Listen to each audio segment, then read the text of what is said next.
चक्कर माजू के काल हो गे रे। तोर माया के चक्कर माजू के काल हो गे रे।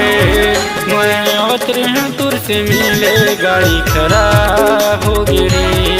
मैं आवत रहूं तुर से मिले गाड़ी खराब हो गे रे। तोर माया के चक्कर माजू के काल हो गे रे।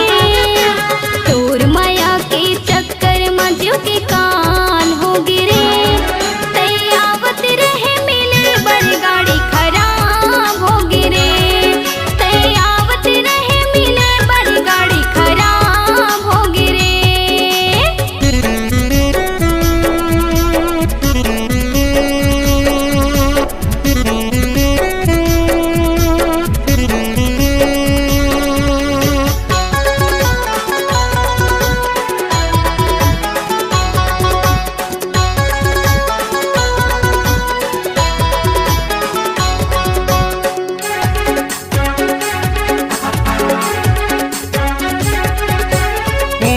तारीख मई के महीना दिन शनिवार के खबर बलाए मुलर रानी कहर बहाना मार के। खबर बलाए किरण रानी कहर बहाना मार के।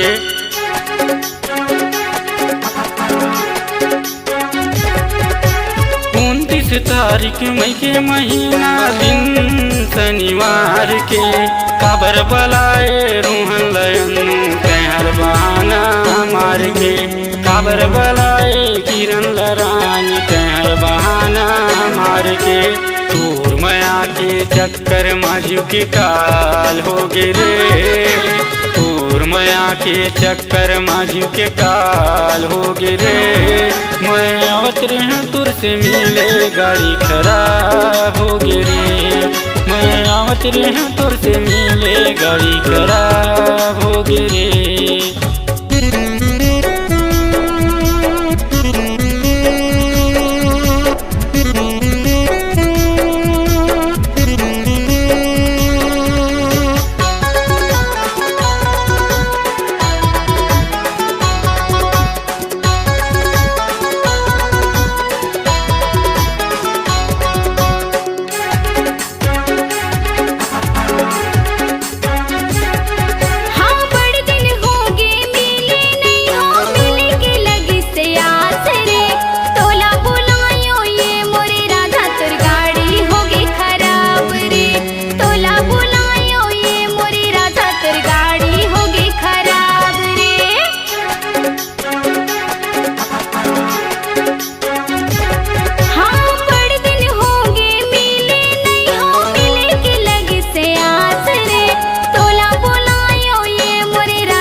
के काल हो गे रे।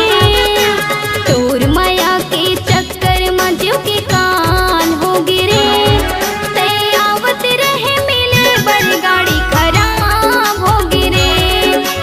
आवत रहे मिले बर गाड़ी खराब हो गे रे। तोर माया के चक्कर माजू के काल हो गे रे। तोर माया के चक्कर माजू के काल हो गे रे। मैं आवत रहूं तुर से मिले गाड़ी खराब हो गे रे। आवत रहे मिले बर गाड़ी खराब हो गे रे। मैं आवत रहूं तुर से मिले गाड़ी खराब हो गे रे।